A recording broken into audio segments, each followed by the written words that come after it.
Alright, y'all, this is what the finished rooftop looks like. I'm still going to work on some wiring. That'll be in another video. Okay, here's some 6.5 inch pods on the roof. Add a little bit of base.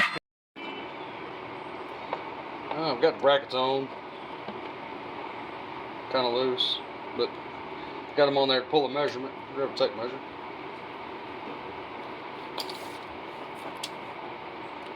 So we're going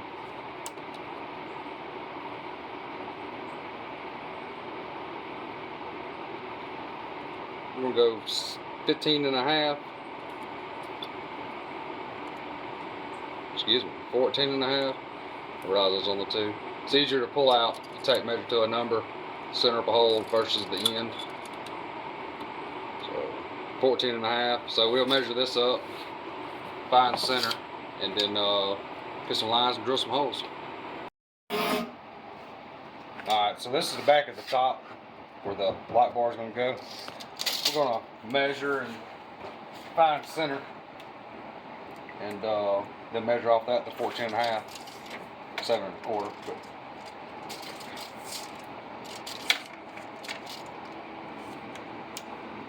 We got 19 inches marked at 9 and a half. We'll come out 7 1/4.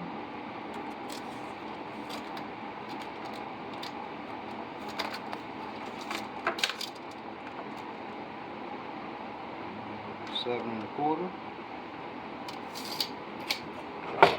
Go ahead and measure how tall that is. 2 3/4.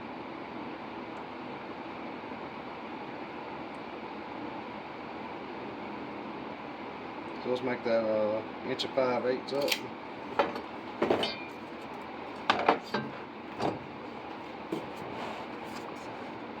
Put a square on there.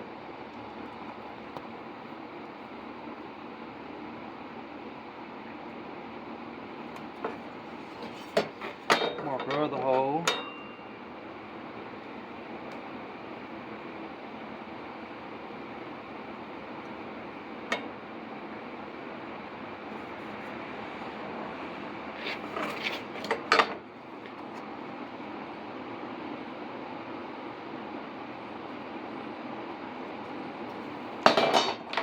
Should be able to measure that. 14 and a half.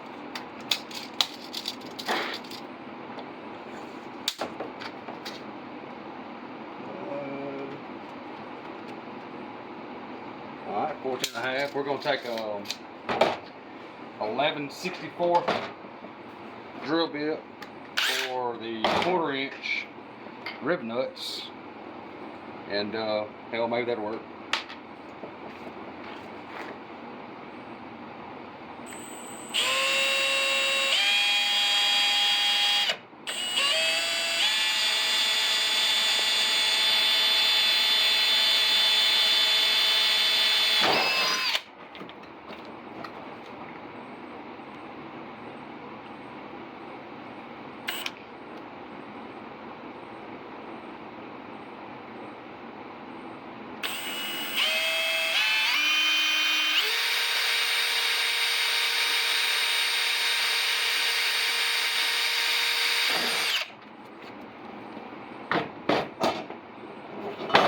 Let's see if we're close. We'll throw this mount up there and see. No, it's pretty close. We'll put the rib nuts in.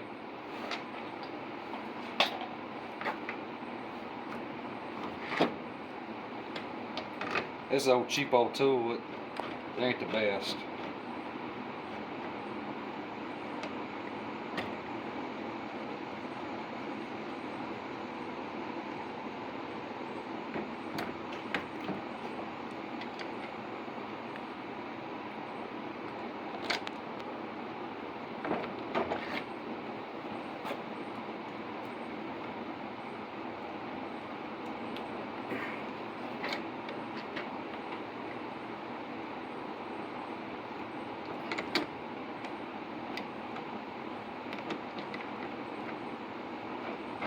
Well, that one didn't work.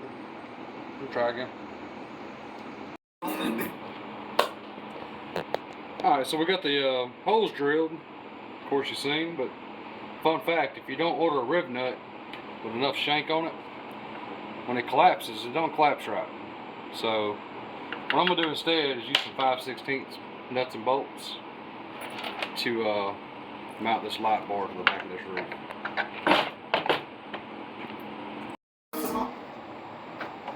Alright, so we got this light bar pretty much bolted up.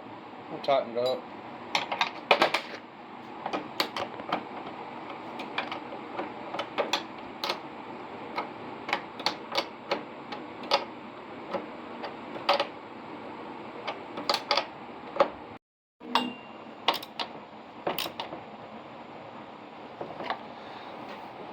Alright, next thing we're going to do, we're going to throw this top back on the razor. See how we're going to run our wires up the roll cage to see how we're going to build our harness for the roof, for the speakers, light bar, dome lights. We'll get it back on and we'll go from there. Alright y'all, so I'm working on mounting this relay fuse block. I know it's a little overkill for just light bars and rock lights, and, you know, just the typical stuff, but for 20 bucks, comes with fuse, you know, a good fuse place, pre-wired. I mean, you know, it's a lot better than having to fused wires everywhere. At least, you know, you got a problem, you know right where to go, right to the fuse box, just like factory. And in the Razor, there's nowhere good to mount that I found a remote relay fuse block. So we got a tablet mount for the center. What I'm going to do, I'm going to mount it here. I've already drilled holes to mount on the inside.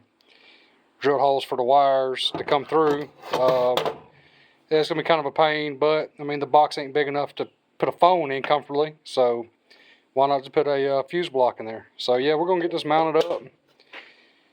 Get some power wire run, ground wire run. Then we'll figure out which relay we want to use for what light, this and that. And get the switches wired up. Alright, here it is, all mounted up.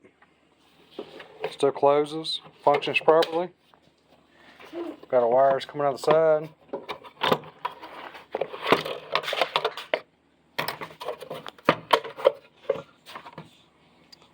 The next thing to do would be figuring out what switch you want to go to what relay, and make sure we got the appropriate fuse for the load. Never want to overfuse your wire. You have a smoky mess, and they don't make smoke in a can no more. Alright guys, this is a prime example why it's always good to bench test stuff. This is that Chinese Jungle Site relay fuse block I got. Bench testing it, make sure all my relays worked. The ground, I got my voltmeter hooked up to my ground lead leading to the relays. Ground's good on that one. Ground's good on that one. And they're just daisy chained. Ground's good on that one. Ground's good on that one. No ground. No ground. So like I say, luckily I bench tested it, make sure all my relays was going to come on before I stuck it in the buggy. But like I say, you know, it'd have been aggravating trying to hunt down, make sure I had everything wired right, and then just to come to find out I had a bad ground going to my relays. I initially found it because I had this first relay not coming on. Well, trying to do it one-handed. Like I said, I initially found it because I had one relay not triggering. And what I ended up doing was just taking a meter, hunting for ground in this relay, never found a ground. So I had to pull the whole assembly back apart. And now it's in the process of I'm going to have to make a new jumper wire going from this relay to this one and this one to this one. What they probably done is crimp down on, when they put the crimp joints in there, the connectors in there, they probably crimp down on the sheathing instead of on the copper wire. But like I said, we're going to get that fixed and just move on, man. Just something to keep in mind. Just always try to bench test stuff if you can. All the way down. So in turn, I got the ground wire fixed. Here's an easy rudimentary way to check a relay block. It's got a 18-volt Milwaukee battery. Got my power. Got my ground to my relays hooked up. And just go through one by one and see if they click.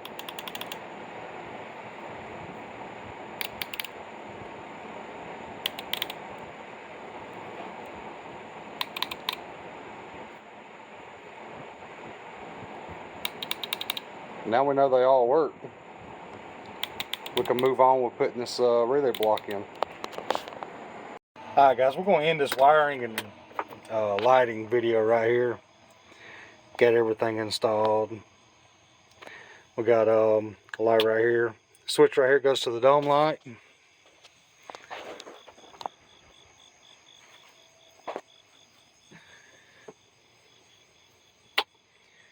Got one right here goes to the rear light. Got it aimed where it's just right here behind the buggy.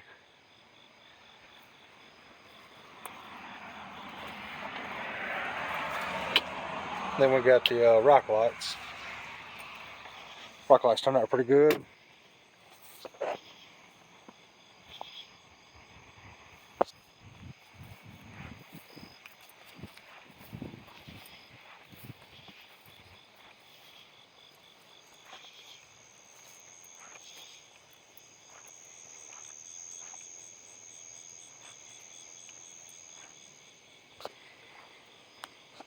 Yeah, overall I'm pretty happy with this little simple build of the rooftop.